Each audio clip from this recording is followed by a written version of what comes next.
Baik, selamat sore kawan-kawan semua, kembali dalam episode yang kedua masih bersama dengan Ibu Tuti, atau yang saya sering bilang Mbak Tuti. Jadi hari ini kita kembali dalam episode yang sama dengan materi yang hampir sama, dengan mewawancarai tokoh keperawatan yang sekarang bekerja di Carolus. Pada episode yang pertama kita sudah mendengarkan bagaimana beliau perjalanan karirnya ketika datang dari luar Jakarta, melihat gedung SIN Carolus, Akper SIN Carolus, langsung terpesona dan langsung sekolah. Nah, Mbak Tuti, sehat ya? Selamat sore juga. Sore, ya. Baik Mbak Tuti, ini cerita mengenai karir Mbak Tuti tadi. Sudah banyak yang diceritakan. Sekarang mengenai pekerjaan yang sekarang Mbak Tuti itu, boleh ceritakan kedudukan apa saja yang dikerjakan dalam pekerjaan yang sekarang. Mungkin teman-teman nanti ingin tahu supaya nanti bisa melihat seberapa jauh Mbak Tuti di kantor yang sekarang. Baik, terima kasih dulu waktu dan tempatnya, karena tiba-tiba sudah bisa atau bahkan dapat panggilan nih di Nescafe ikut gabung bersama teman-teman, khususnya perawat ya, yang ada di ruangan ini, yang mungkin nanti bisa mendengarkan langsung. Saya sedikit cerita ya Pak Gegen. Apakah mungkin diperlukan informasi dari saya tentang gimana tiba-tiba saya bisa di SDK SIN Carolus ya? Itu awalnya adalah ketika selama 17 tahun ada di rumah sakit SIN Carolus, lalu ada dosen dari keperawatan SDK SIN Carolus yang interest sama saya. Mungkin terlalu terlalu rajin mengikuti anak-anak mahasiswa ketika belajar di ruangan, kok saya menanggapinya dengan begitu baik, mungkin ya menerima mereka dengan seadanya, tapi terus memberikan kegiatan-kegiatan yang bisa dipelajari. Misalnya mahasiswa yang ingin mengambil kegiatan gimana caranya merawat luka pada anak. Nah, saya menemani, membimbing, membantu, mengarahkan, menginformasikan. Tapi saat itu saya masih D3 keperawatan. Lalu saya diajak dan diminta untuk melamar di SDK SIN Carolus. Nah, ketika itu kalau tidak salah tahun 2006, lalu kemudian dengan proses melamar, dan akhirnya saya ikut tes, wawancara, psikotes, banyak hal lah. Sebetulnya sebelum diajak tersebut, saya masih part-timer. Akhirnya ketika melewati beberapa tes, saya masuk ke STIK SIN Carolus itu 2007. Nah, langsung gabung di keperawatan anak. Itu yang menawarkan adalah Ibu Sri India. Sekarang beliau sudah pensiun, tapi luar biasa, saya terima kasih banyak karena bimbingan beliau saya bisa menjadi seperti saat ini. Nah, di awal pertama saya terlibat di tim keperawatan anak. Tentunya saya harus beradaptasi dulu. Setelah kira-kira 1 tahun, kemudian saya diberikan waktu untuk belajar, kalau nggak salah waktu itu di Nanyang Politeknik Singapura. Nah, saya belajar memperdalam ilmu tentang keperawatan anak. Lalu setelah itu baru saya gabung kembali ke STIK setelah beberapa bulan di Singapura dan kuliah di Universitas Indonesia ngambil S1 keperawatan dan nurse. Sampai saat ini, kemudian saya diberikan waktu juga untuk menyambung kuliah di S2 keperawatan di STIK SIN Carolus. Jadi saya menjadi alumni STIK SIN Carolus kembali setelah D3. Demikian kira-kira. Jadi pekerjaan saya adalah sebagai dosen STIK SIN Carolus, kekhususannya adalah di keperawatan anak. Begitu Pak Gegen. Oh, jadi tapi masih ada yang belum dijawab. Ya, artinya begini, sekarang sudah menjadi tetap jadi dosen ya Bu ya? Ya, tetap menjadi dosen. Mungkin bisa diceritakan profil STIK Carolus ini yang sekarang bagaimana sejak Ibu bergabung 2007 ya? Ada berapa program studi itu yang mungkin ya? Baik, program studi kita ini cukup banyak, karena menjawab dari tantangan dan permintaan berbagai masyarakat tentang kebutuhan tenaga keperawatan. Ketika awal saya bergabung 2007 itu, kita masih ada Akademi Keperawatan SIN Carolus. Tapi semakin ke sini, eh, D3 atau Akademi Keperawatan STIK St. Carolus ini sudah tidak ada. Kami lebih mengalokasikannya buat program studi sarjana keperawatan dan program pendidikan profesi nurse, yaitu program nurse ya. Lalu kemudian sarjana kebidanan. Jadi S1 kebidanan atau program studi sarjana kebidanan dan program pendidikan profesi bidan. Oke.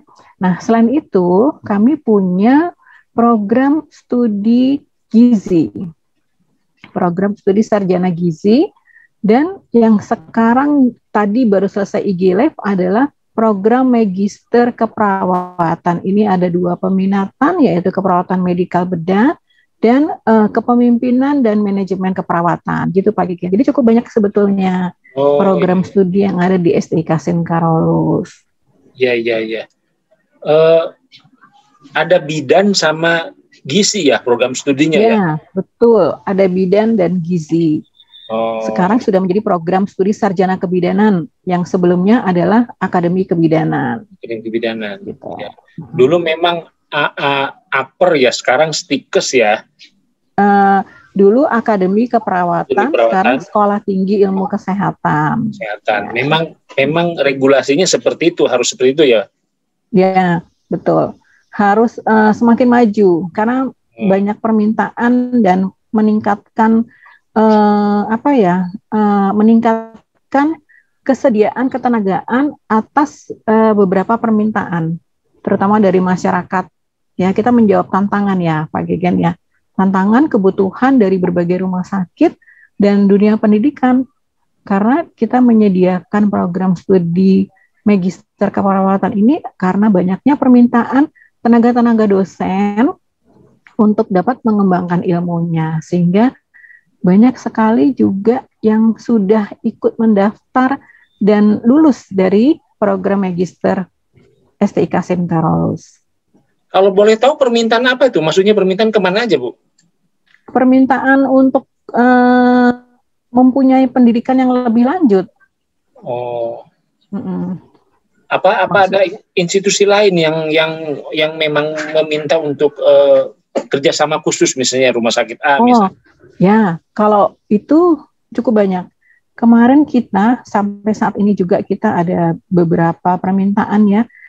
Misalnya dari Rumah Sakit Pondok Indah, beberapa karyawannya itu di-upgrade untuk kuliah kembali atau belajar kembali di program studi sarjana keperawatan dan meneruskan di program profesi keperawatan. Jadi lulusannya menjadi nurse ya. Lalu kemudian itu Rumah Sakit Pondok Indah, lalu Rumah Sakit Mitra Keluarga, Rumah Sakit Eka Hospital. Nah, ini beberapa rumah sakit yang saat ini masih menjalin hubungan dengan kami. Mitra Keluarga itu ada 5 angkatan, Pondok Indah sudah 3 angkatan. Jadi cukup banyak dan mereka belajar di STIK St. Carolus. Kalau kebutuhan untuk di internal sendiri bagaimana, Bu? Dengan adanya kebutuhan internal ini maksudnya di Rumah Sakit St. Carolus? Ya, ini Carolus sendiri bagaimana? Tentunya mereka Rumah Sakit St. Carolus nggak mau ketinggalan ya. Mereka juga memberikan karyawannya yang perlu di-upgrade. Bahkan saat ini kalau tidak salah itu udah angkatan keberapa ya, saya lupa 3 atau ke-5 yang mereka mempunyai atau masuk ke jalur B. Artinya program yang dari D3 melanjutkan ke S1 keperawatan. Terakhir ini ada 25 sampai 30 mahasiswa yang saat ini sedang dalam kelas profesi. Itu Pak Gigen. Iya.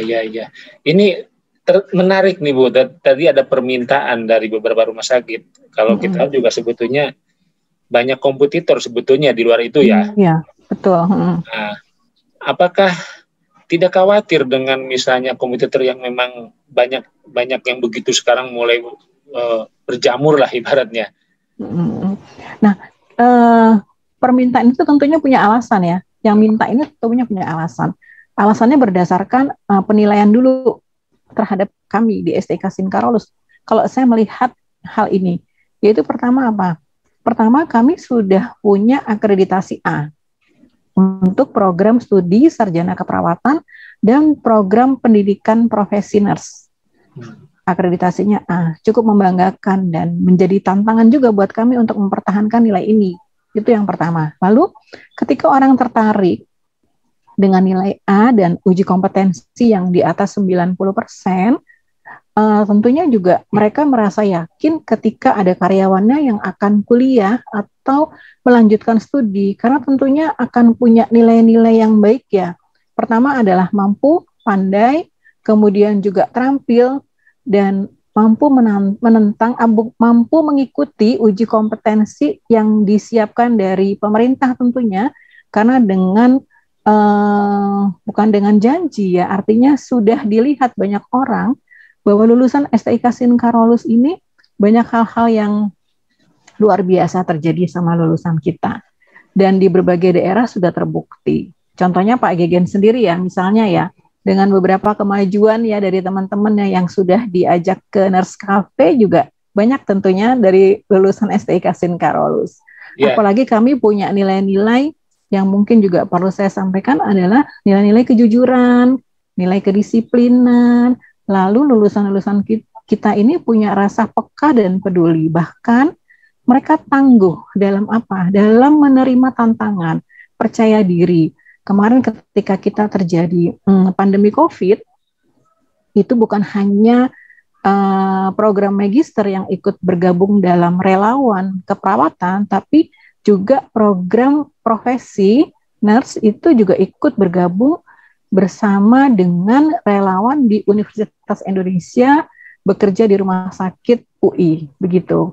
Jadi cukup membanggakan saya pikir ya. Jadi orang-orang atau masyarakat banyak ini juga melihat hal ini, Pak Gegen. Ya, ada kesan mungkin Ibu Tuti pernah dengar ada kesan bahwa Carolus terlalu mahal atau gitu ya, atau bagaimana itu? Enggak juga ya? Saya rasa kalau misalnya terlalu mahal itu tergantung dari masyarakat menilai ya. Masyarakat menilai mahal itu, kita mau yang murah atau yang mahal misalnya gitu. Mahal itu dilihat dari segi apanya nih, kualitasnya gitu kan. Lalu kemudian include, ada yang menjanjikan biayanya murah di depan, tapi ternyata ketika di tengah bulan atau di tengah semester, mereka ternyata menagih biaya yang lain. Misalnya, tiba-tiba harus membayar uang ujian, harus membayar uang praktek, belum lagi harus membayar uang laboratorium.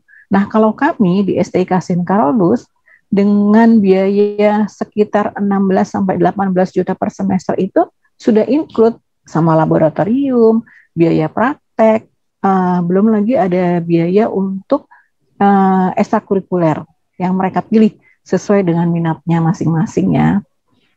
Itu. Ya betul. Berarti tetap kualitas SDM secara etika moral itu dipertahankan, Bu ya. Ya, harus ya, itu. Ya karena memang modal perawat itu kan pelayanan jasa ya, bukan barang yang kita olah. Kalau manusia seutuhnya, biopsikospiritual ya. Tentu touch-nya beda ya, Bu. Kalau kita tidak punya jiwa kemanusiaan, kemudian moral, kemudian ya panggilan agak susah ya, Bu ya. Ya, tertarik tentang permintaan. Mungkin bekerja dengan luar negeri itu ada nggak itu MOU? Karena kan orang sekarang yang dicari gaji, bukan yang lain kan. Kalau permintaan dari luar negeri memang belum ada, tapi lulusan dari STIK Sin Carolus yang bekerja ke luar negeri cukup banyak ya. Ada yang di Belanda, lalu kemudian ada yang di Kuwait, lalu kemudian yang di Taiwan. Mungkin beberapa alumni kita juga bergabung dengan IAPC ya, alumni STIK Sin Carolus. Bahkan mereka juga ikut menjadi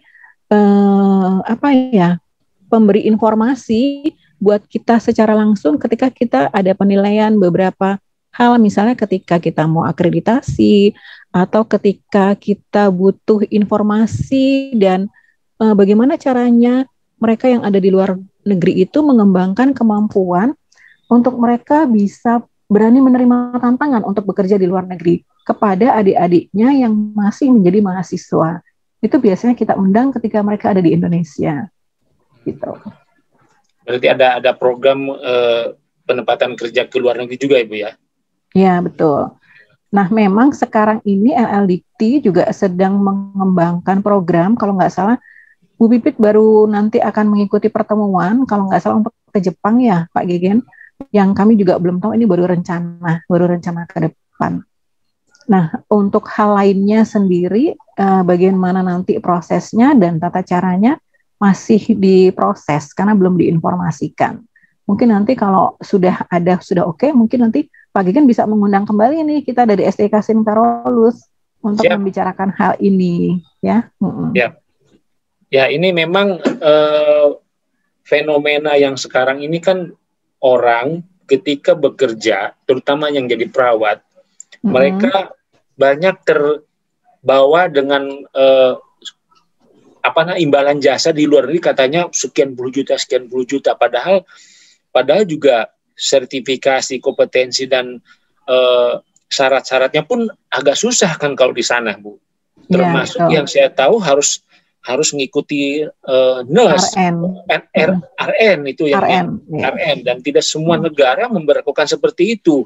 Yang saya tahu untuk di Timur Tengah sangat mudah. Sangat mudah Timur Tengah. Karena memang kita sudah tahu lah ada PJTKI yang memang mencoba mencari tenaga-tenaga perawat yang memang hanya untuk bisa cukup dengan STR, SIP, lalu bahasa secukupnya dan terkirim. Lalu di sana juga ternyata perlindungannya sendiri juga kurang bagus. Nah, mungkin Karolus punya nggak konsep ke sana ketika teman-teman misalnya taruhlah ke Belanda, ke Amerika. Bagaimana, sejauh mana perlindungan terhadap alumni mereka bekerja? Kalau untuk perlindungan mereka bekerja di sana, saya belum tahu ya nih Pak Gegen. Untuk perlindungan dari STIK Sin Karolus sekarang, mereka itu kan terlepas dari STIK Sin Karolus ketika mereka jadi alumni ya. Jadi kalau mereka langsung gabung di ikatan alumni, kan ada beberapa yang tidak ikut gabung nih di IAPC.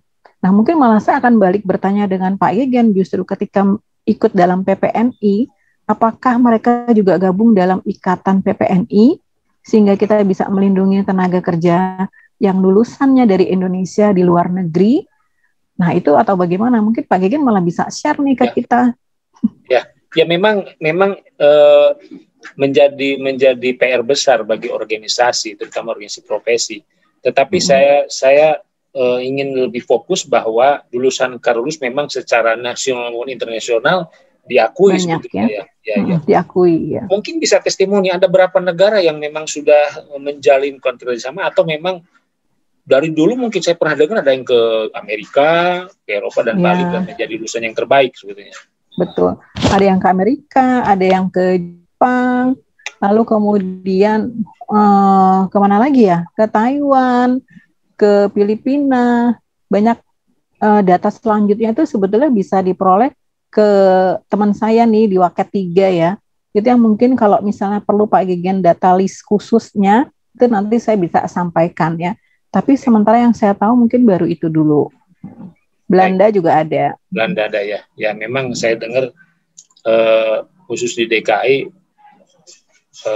untuk posisi penting Karolus sih yang saya dengar sih memang dipegang oleh alumni Karolus ya Bu ya. Hampir semua rumah sakit ya. Bahkan di daerah itu hampir semua rumah sakit ada lulusan STIK Sin Karolus. Itu membuktikan bahwa memang SDM dan dari segi pendidikan mutu memang membuktikan ya Bu ya.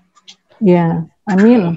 Amin. Oke Bu, satu lagi tadi sudah cerita banyak mengenai bagaimana perjalanan perawat dan bagaimana Ibu sekarang menjadi besar di STIK Karolus.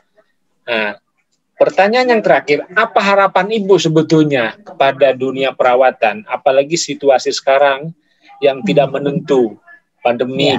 Ya kalau apalagi sebetulnya juga banyak teman-teman yang memang banyak yang dirumahkan karena memang ini dunia usaha bukan saja pada dunia perdagangan infrastruktur, tapi dunia jasa pelayanan pun ada dampaknya. Gimana Bu? Ibu?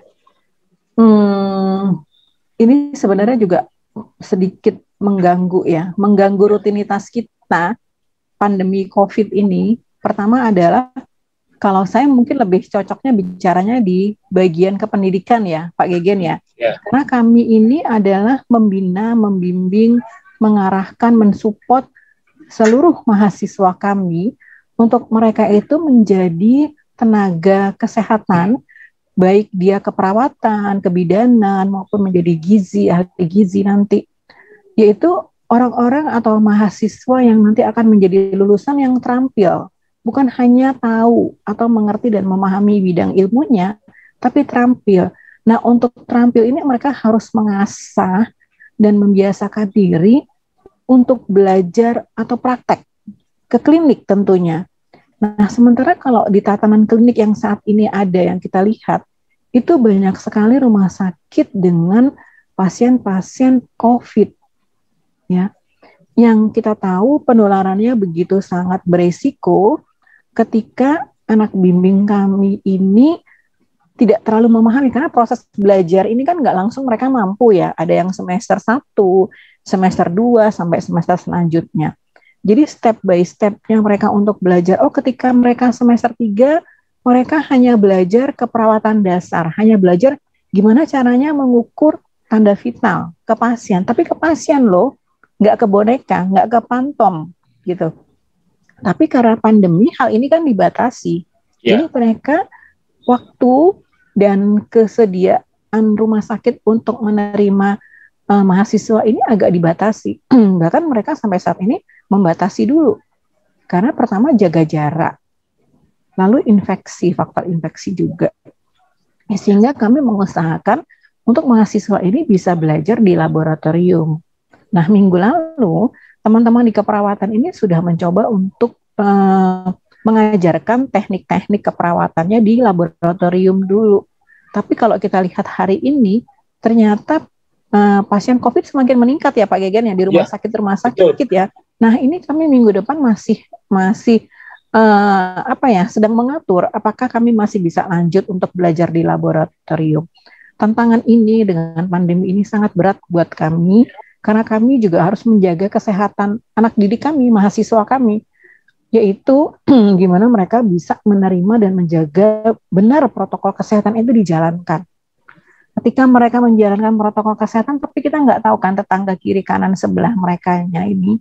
Kami sendiri saja yang sebagai tenaga pengajar juga harus patuh dengan hal-hal seperti itu, belum nanti di perjalanan.